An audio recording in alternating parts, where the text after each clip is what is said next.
Yeah, I mean, you know, live sound is funny because you can't please everybody. You know, there is going to be somebody in that room that's a little disappointed. And, you know, if you can keep that to a minimum, then you're doing a good job. But, you know, it's funny. I've worked with bands that, and we've all heard these stories, you know, the guy that's on stage is playing the tambourine, his wife is at front of house and she can't hear the tambourine. And so you hear those reports come back, and you know, you can take them with a pinch of salt.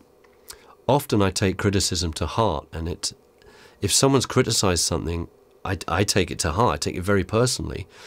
And then and usually in the night, I'm like, okay, I've got to fix this, this is what I need to do that, that's what I need to do to work on this, you know, because every criticism is constructive, I feel, in some way.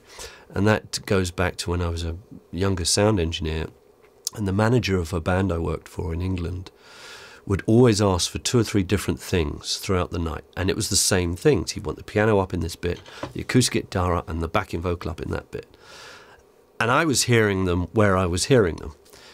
And I kind of got fed up with him, like, oh, fuck, okay, and all right, I'll do it. And I put them up, and I sat there like this, and I'm like, you know what, he's absolutely right. That sounds so much better. So from that point, I thought, well, you know, there are people have their opinions, and I'm going to listen to them, unless it's completely absurd. But I'm going to, you know, I'll weigh up the situation, and okay, well, I'll try that because I'll try anything. You know, it's important to try stuff. Passport, credit card. Really, you can do anything as long as you a passport. Yeah, exactly. Passport and a credit card.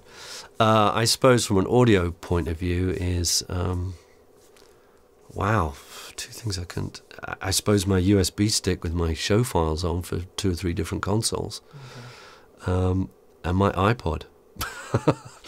You know what? Yes, adapters are always useful, and you'd be surprised an iPod cable is always useful. You know, fortunately, we get these great kits of stuff now that come with us, you know, but, you know, I would go, you know, take a mic pre or something with me if I was just working on an analog console, and when I didn't know the outboard effects we were going to get. I would probably take a couple of, you know, maybe a reverb unit and a good mic pre and EQ would definitely be the go-to things, because one thing's got to sound awesome. You know, if you're showing up to a piece of shit, you know, you don't know what you're going to get. But, you know, things have changed now because everywhere's got a digital console, and I take a bike with me, bicycle, and I ride cities that I go to. You know, it's so easy, a little fold-up bicycle, and I mean, I'm not going to be climbing any big hills or anything on it, but it opens cities up, and whereas before you'd walk and I'd have, you know, a 2 or 3 mile range of walking on a day off, or you get in a taxi and it would take you to your favourite restaurant. But with a bike, you just can cycle for 10, 20 miles all day, and it's just it's amazing.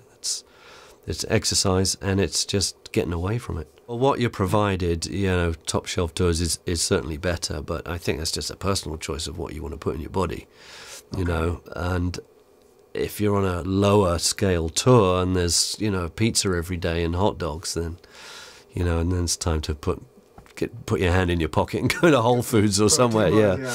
I think it's just with changing time, everybody's more health conscious now. You know, I think we're trained better now to make better decisions for ourselves.